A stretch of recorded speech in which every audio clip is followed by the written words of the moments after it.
क्योंकि इस सीरीज में हम लोग एनएमसी गैजेट के रूल के बारे में डिस्कस करेंगे।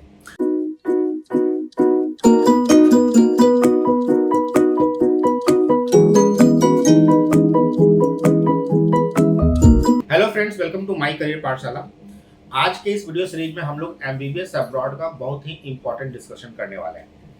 हम लोग एमबीबीएस अब्रॉड में आज से एक सीरीज स्टार्ट कर रहे हैं जिसका नाम हमने रखा है उड़ान सीरीज। अब इस उड़ान सीरीज के अंदर में हम लोग मिनिमम 5 वीडियो कवर करेंगे और वो ऐसे कैसे वीडियो होंगे वो हम लोग आज डिस्कस करेंगे। 2022 सेशन में एमबीबीएस अब्रॉड के एडमिशन्स के लिए कई सारे स्टूडेंट्स ऐसे होंगे जिनका लिए फर्स्ट एक्सपीरियंस होगा 12th के एग्जाम के बाद। The students and the parents will apply for MBBS abroad in a different countries. Last year भी कई सारे स्टूडेंट्स जिन्होंने प्लान नहीं किया था वो इस बार हो सकता है कि बाहर की कंट्रीज में एडमिशन्स के लिए प्लान करें। तो उन सारे स्टूडेंट्स के लिए हम ये सीरीज कवर करके आ रहे हैं। देखा जाए तो जो भी बच्चे बाहर की यूनिवर्सिटीज़ में अप्लाई कर रहे हैं या एमबीबीएस अब्रॉड करने का प्लान कर रहे हैं उन सब के लिए यह सीरीज जो उड़ान सीरीज जो हम लोग कवर करने वाले हैं, जिसका फर्स्ट वीडियो आज हम कवर करेंगे, वो बहुत ही इंपॉर्टेंट सेगमेंट होने वाला है। क्योंकि इस सीरीज में हम लोग एनएमसी गैजेट के रूल के बारे में डिस्कस करेंगे। अभी तक आपको YouTube के ऊपर में कई सारे वीडियो मिल जाएंगे, इवन माय करियर पाठशाला का भी वीडियो मिल जाएगा, जिसके ऊपर में हम ये डिस्कस करते थे कि कौन से बच्चे, क्योंकि 2021 के मिड में आया था, तो कौन से बच्चे इस कैटेगरी में यानी इस गैजेट के नोटिफिकेशन के अंडर में फॉल करते हैं और कौन से नहीं करते हैं, इसको लेकर के काफ़ी सारे डिस्कशन थे। लेकिन क्या है कि 2022 में यह हर सेगमेंट के बच्चे पे इम्प्लीमेंट होता है। आप किसी भी कंट्री में जा रहे हैं, इंडिया से बाहर जा रहे हैं, तो यह रूल आपके ऊपर में एप्लीकेबल होगा। और जो पहले बच्चे जा रहे थे और जो अभी बच्चे जाएंगे 2022 में, उनके जाने के तरीके में, मतलब जो बच्चे डिपार्ट करेंगे एमबीबीएस अब्रॉड स्टडीज़ के लिए, उनके लिए रूल में बहुत सारे बदलाव हो चुके हैं। और इस पूरे वीडियो सीरीज में आपको यह पता चल पाएगा कि आप अपने आप को बाहर एमबीबीएस अब्रॉड के लिए फिट पाते हैं या नहीं पाते हैं, आप एलिजिबल हैं इसके लिए या नहीं है। क्योंकि जो मैं बताने वाला हूं वो आपको पूरे इंडिया में कोई नहीं बताएगा। क्यों? क्योंकि सबको अपने बिजनेस के सेगमेंट का नुकसान नजर आता है। माय करियर पाठशाला 2018 ऑनवर्ड से जब से हमने यूट्यूब चैनल स्टार्ट किया है, आप उठा करके देख लिए, हमारे लिए बिजनेस और हमारे लिए पैसा हमेशा सेकंड प्रायोरिटी है। हमें हमेशा आपके करियर की चिंता रहती है। वीडियो अगर आपने देखा होगा माय करियर पाठशाला का, तो हर वीडियो के कंटेंट से आपको ये फीलिंग होती होगी, क्योंकि we think like parents not like an agent. और आज के इस एनएमसी गैजेट में जो 2021 में eligibility criteria for FMG, foreign medical graduate जाने वाले बच्चों के लिए जो लाया गया था, उसमें रूल नंबर 4 को हम लोग पूरे कंप्लीटली डिस्कस करने वाले हैं। रूल नंबर 4 क्या था और उस पर क्या क्या रूल में चेंजेज आए और उसके क्या रूल नंबर 4 के इम्प्लीमेंट होने के बाद एज ए स्टूडेंट वो आपके लिए कितना इंपॉर्टेंट सेगमेंट हो गया, और एज ए पेरेंट आपको किस तरीके से बाहर भेजने के पहले अपने बच्चों को प्लान करना है या उनके स्टडीज के बारे में प्लान करना है, ये सारा डिटेल एनालिसिस आज के इस वीडियो में।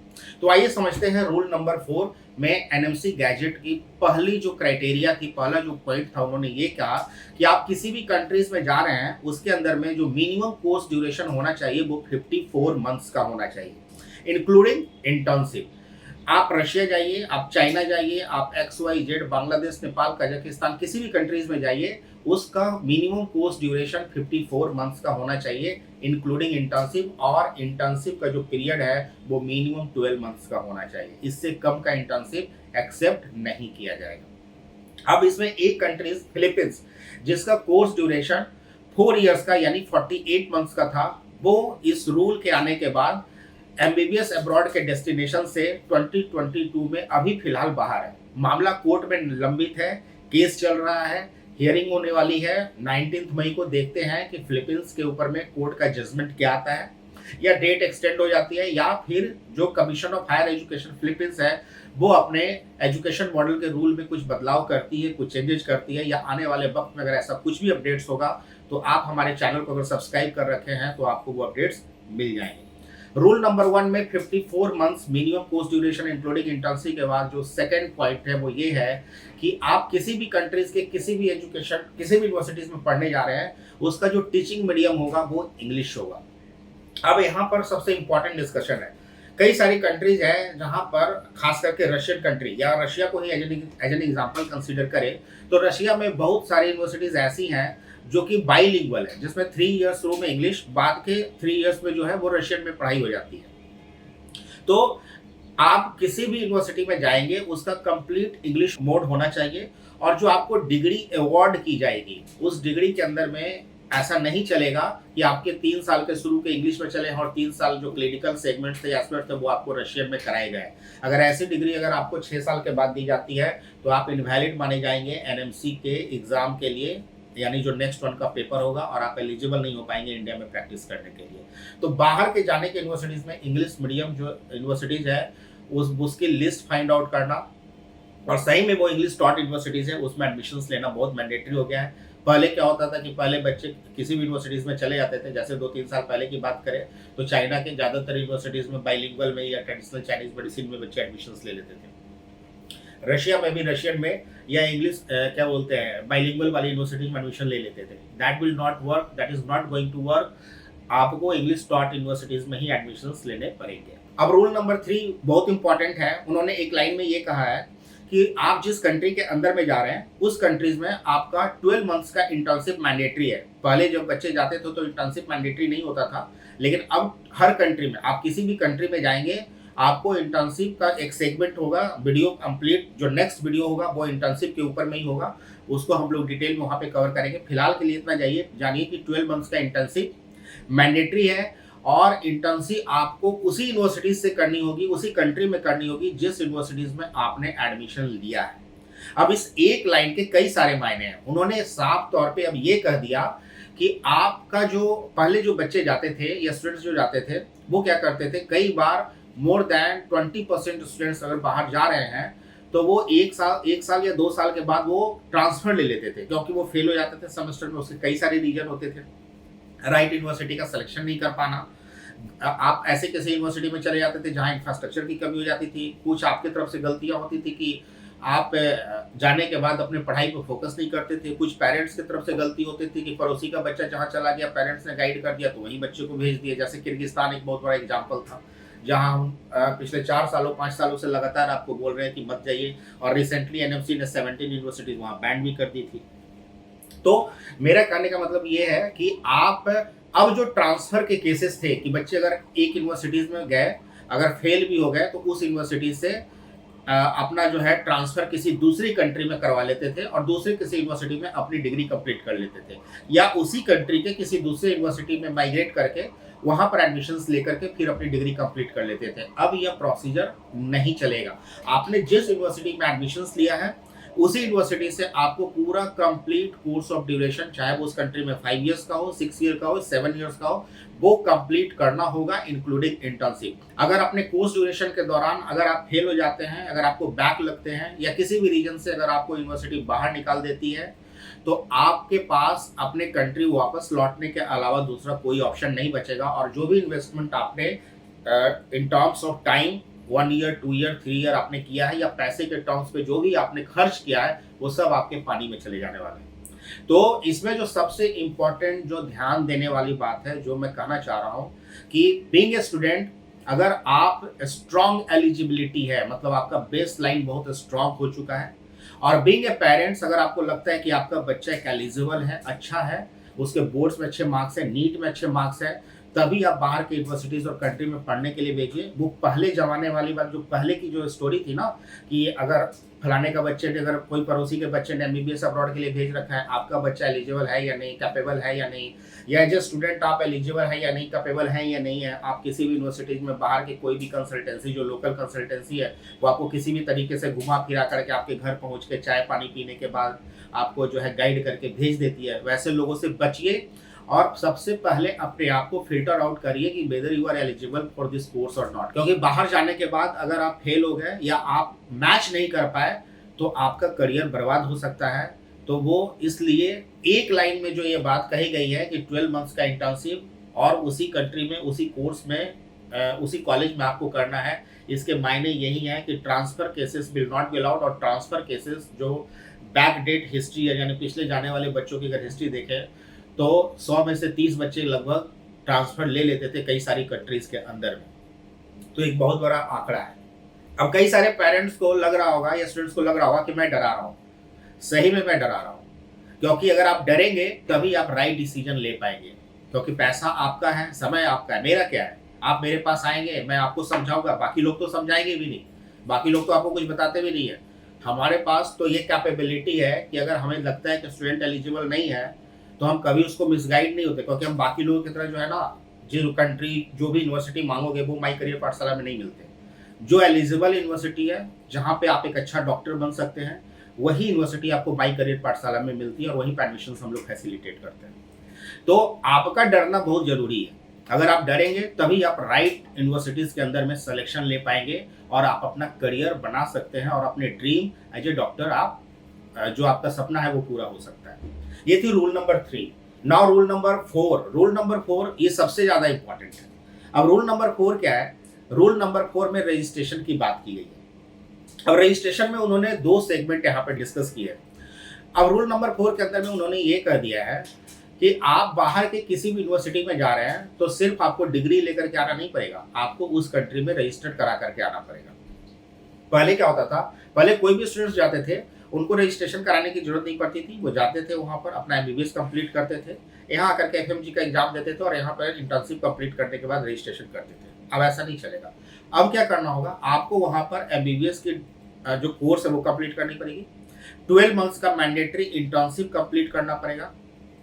इसके अलावा इंटर्नशिप कंप्लीट करने के अलावा अब आपको उस कंट्री के जो रेगुलेटरी बॉडी है, जो मेडिकल से रिलेटेड जो रेगुलेटरी बॉडी है, उसके अंदर में रजिस्टर्ड करना होगा। नंबर 1, अगर रजिस्टर्ड नहीं कर रखा है तो आप उस कंट्री के अंदर में जो लाइसेंसिंग प्रैक्टिस करने का, यानी जो लोकल बच्चों की जो एलिजिबिलिटी होती है लाइसेंसिंग प्रैक्टिस करने की, वो एलिजिबिलिटी आपके पास भी होनी चाहिए।